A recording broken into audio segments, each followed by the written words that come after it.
Hello, नमस्ते, राधे कृष्णा, हर हर शंभू, जय हो शिव शक्ति। तो आज की रीडिंग रहने वाली है, आपके दुश्मनों का झूठ पकड़ा जा रहा है। तो क्या पकड़ा जा रहा है झूठ, यही सब देखेंगे टैरो कार्ड के माध्यम से। ये जनरल रीडिंग होती है, आप सबको पता है, रेजोनेट हो भी सकती है, नहीं, जितना रेजोनेट होती है वो आपके लिए। ओके, तो ओपन माइंड से सुनेंगे इस रीडिंग को। तो चलते हैं रीडिंग पे। कार्ड मैंने पहले ही शफल कर लिए और आप लोग पहली बार आए हैं तो सब्सक्राइब करके अपनी एनर्जी को सेंड कीजिए। कमेंट्स करके ज़रूर बताएं ये रीडिंग आपको कैसी लगी और कितना रेजोनेट हुआ। थैंक यू डिवाइन तो लिख ही सकते हैं, थैंक यू शिव शक्ति तो लिख ही सकते हैं, लाइक तो बनता ही बनता है, सुपर थैंक्स भी दे सकते हैं अगर आपका बहुत दिल करे, क्योंकि सुपर थैंक्स में जो है आपके पैसे खर्च होते हैं। पर्सनल रीडिंग के लिए दिए हुए नंबर पे संपर्क कर सकते हैं। पर्सनल रीडिंग फ्री बिल्कुल भी नहीं है, ये सोचकर ही आप व्हाट्सएप पे मैसेज करेंगे। फ्री नहीं होती है, एक फ़ीस है जो कि बहुत ज़्यादा नहीं है। आपको जो है व्हाट्सएप की डीपी पे ही फ़ीस का रेट का सब मिल जाता है। ओके, तो चलते हैं। कार्ड मैंने पहले ही शफल कर लिए हैं। तो कार्ड में देखो दिख रहा है आपके जो दुश्मन हैं वो बहुत चालाक बनते थे, बहुत। ये दुश्मन कोई भी हो सकते हैं आपके जीवन के, आपके जीवन से जुड़े हुए कोई भी। आपको पता है कि दुश्मन कौन होते हैं। तो यहाँ पर देखो ये बहुत चालाकी से भरे हुए हैं। देखो चालाकी तो चलती नहीं है ईश्वर के सामने किसी की, कोई कितना भी चालाक क्यों ना हो, लेकिन कहते हैं ना कि सारी होशियारी धरी रह जाती है। ईश्वर के सामने किसी की होशियारी नहीं चलती है। बुद्धि विवेक ईश्वर इसलिए देते हैं कि आप गलत सही का निर्णय कर सकें, चुनाव कर सकें, और जो रास्ता आप चुनते हैं उसको ईश्वर उसी पे आपको बढ़ा देते हैं। आप गलत रास्ता चुनेंगे, गलत पे आपको बढ़ाया जाएगा।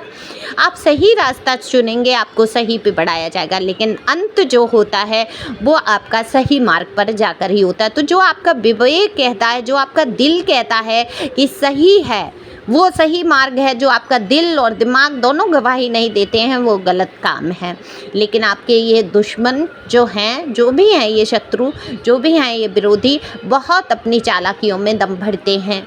इनको ऐसा लगता है कि सब करता धरता यही है। तो आपके लिए कितने ही ना झूठ बोले गए, आपको कितनी ही बुरी तरीके से बदनाम ना किया गया हो, कोई मौका नहीं छोड़ा जिस पे इन्होंने आपकी बदनामी नहीं की हो, आपकी बुराइयां नहीं की हो, आपके पीठ में छुरे ना भोंके गए हों। तमाम तरीके की मुश्किलें खड़ी करने के बाद भी ये अपना मुंह उजागर करने के लिए झूठ पर झूठ बोलते रहे।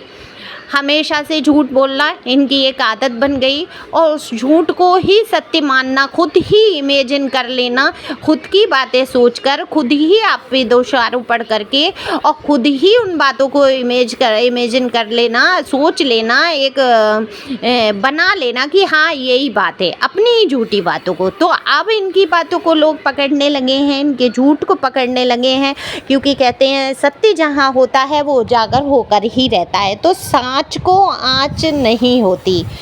सत्य थोड़ी देर से भले उजागर हो, थोड़ा कठिन जरूर हो सकता है इसका रास्ता, लेकिन सच तो सच है।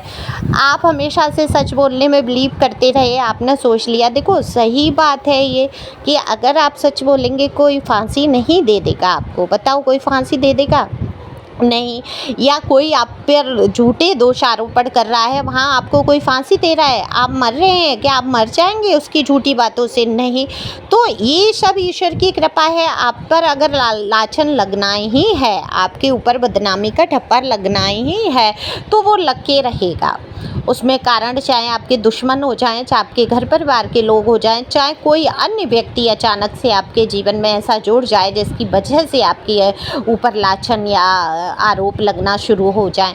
तो ये सब ईश्वर की मर्जी होती है। कर्माज भी होते हैं हमारे, क्या क्या हम करके आए हैं हमें नहीं पता, तो हमारा किस जन्म का किस जन्म में जाके बदला लिया जा रहा है ये तो बस ईश्वर ही जानते हैं। अब ये ईश्वर ने एक बना दिया। मैं तो वैसे आजकल मैं देखती हूँ उनके निर्णय को, ईश्वर की भगवान के निर्णय को मैंने आंखों से महसूस किया है, देखा है कि आजकल तो ईश्वर तुरंत के तुरंत ही, थोड़ा चाहे टाइम लगे लेकिन इसी जन्म में ज़रूर भुगतवा देते हैं और दिखा देते हैं आपको आँख के सामने कि देखो इसने, इस इंसान ने पूर्व जन्म का। फिर तो वो कहते हैं ना कर्मा तो ऐसा है कि हमारा पीछा जन्मों जन्म तक करता है। तो हमें हर बात सोच के बोलना चाहिए, हमें हर काम ऐसा करना चाहिए जिससे कि हमारा नया कर्मा क्रिएट रिग्रेट ना हो, जो हो गया सो हो गया। जब नहीं जानते थे तब तक हो गई चीज़ें, लेकिन आज जब हम जानने लगे हैं तो हमें बड़ा सोच समझ के चलना चाहिए। तो आपके दुश्मनों ने बोले हैं हज़ारों झूठ, इन्होंने तो ऐसे समझा है कि ये अमृत खा के आए हैं, ये संसार से कभी जाएंगे नहीं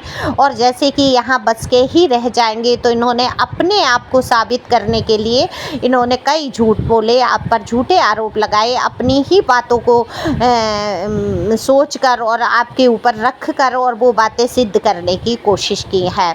आपको कई बार गलत ठहराया है, इतना गलत ठहरा दिया कि आप खुद सोचने लगे क्या मैं सच में इतना गलत हूँ या मैं इतना गलत करती हूँ।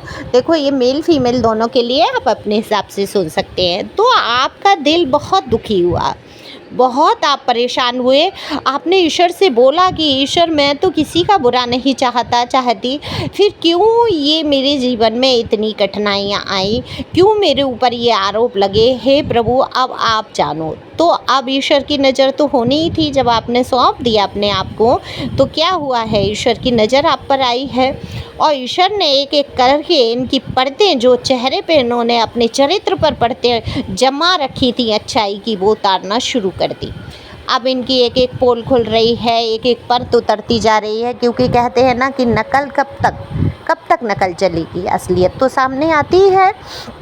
तो ये जो नकली मुखौटे इन्होंने जो ओढ़े वो सब हटते जा रहे हैं, लोग इनकी झूठी बातों को पकड़ते जा रहे हैं, क्योंकि झूठ बोलने वाला जो है एक बात को बोलता रहेगा लेकिन लास्ट में जाकर वो पकड़ा जाता है, क्योंकि झूठ तो भूल भी जाएगा, लोग भूल भी जाते हैं कि हमने बोला क्या था। तो बदलते हैं बात और बदलते हैं जब बात, तो क्या होता है वो बात पकड़ी ही जाती है।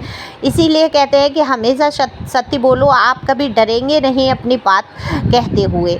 तो यहाँ पर मैं ले लेती हूँ शिव शक्ति का संदेश कि शिव शक्ति क्या है। उससे पहले मैं बता दूँ, जो लोग पर्सनल रीडिंग के लिए मुझे मैसेज करते हैं, बहुत लोगों ने कराई है, उनका शुक्रिया अदा करती हूँ, जो बार बार मुझसे रीडिंग कराते हैं और बहुत सहयोग किया है मेरा उन लोगों ने। और जो लोग नए हैं, अगर आप सुन रहे हैं और आप मेरे व्हाट्सएप पे आते हैं तो प्लीज़ भाषा का उचित प्रयोग करेंगे, क्योंकि आज ही एक ऐसा कमेंट्स आया, मैंने अपने दूसरे चैनल की कम्युनिटी पोस्ट में पोस्ट किया है, तो बड़ा ही आश्चर्य होता है मुझे ऐसे लोगों को देखकर। देखो फ्री में तो कोई काम करना भी नहीं चाहिए, हर इंसान को अपने वक्त की एक कीमत रखना चाहिए। मैं भी अपने वक्त की एक कीमत रखती हूँ। और दूसरा, टैरो कार्ड कभी भी फ्री नहीं होते हैं, एनर्जी एक्सचेंज होती है, ये आपको समझना होगा कि आप अपनी एनर्जी को एक्सचेंज फ्री नहीं करा सकते हैं। ओके, डिवाइन की ये फीस है और देनी ही पड़ती है। इसमें आप चाहे मुझे बिजनेस समझिए, चाहे ये मेरा काम समझिए, और ये मेरा काम है और मैं बहुत अच्छी तरीके से जानती हूँ मुझे क्या करना है। तो आप लोग जो है बहुत ही स्पष्ट तरीके से समझिए। एक तो सबसे पहले ये समझिए कि कोई जादू या मिरेकल नहीं होता। जो टैरो सिर्फ आपकी सोच को बदलते हैं, आपको दिशा दिखा सकते हैं, निर्देश कर सकते हैं। और दूसरा, आपकी सोच बहुत परिवर्तन जब हो जाती है तो आपके जीवन में बहुत सारी चीज़ें भी बदलती हैं। दूसरा, आप बिना फीस के यहाँ रीडिंग नहीं करा सकते। पर्सनल रीडिंग की एक फ़ीस निश्चित है, ये सोच कर ही आप मुझे मैसेज करेंगे, अन्यथा ये कम कर लो या ज़्यादा कर लो वाला कोई हिसाब यहाँ पर नहीं है। तो थैंक यू फॉर वॉचिंग, इस बात को सुनने के लिए और मेरी वीडियो देखने के लिए। आप लोग कितना सपोर्ट करते हैं उसके लिए धन्यवाद। उससे पहले मैं शिव शक्ति का संदेश आपके लिए ले लेती हूँ कि क्या कहना चाहती हैं शिव शक्ति। तो शिव शक्ति आपसे मैं कार्ड निकाल लेती हूँ।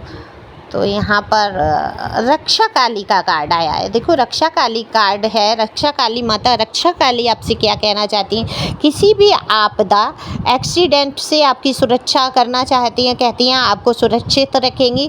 आप बस आपको रास्ते सही चुनने हैं, संभाल के, कोई भी वाहन है या कुछ है आपको संभाल के चलाना है। और रक्षा काली आपकी जो है एक्सीडेंट से रक्षा करेंगी, या जीवन में कोई भी आपकी मुश्किल ऐसी आएगी जिससे कि आपको बहुत बड़ी परेशानी आ रही है, उस आपदा से आपको बचाने की बिल्कुल उनकी कोशिश है। और रक्षा काली आपकी रक्षा कर रही हैं। माता जी के लिए थैंक यू, धन्यवाद, या जो है जो जय हो रक्षा काली, तो आप कमेंट्स में लिख सकते हैं, लाइक कर सकते हैं, शेयर कर सकते हैं वीडियो को, जिससे कि किसी के काम आए। और thank you for watching my channel. Thank you angel, thank you God, thank you viewers.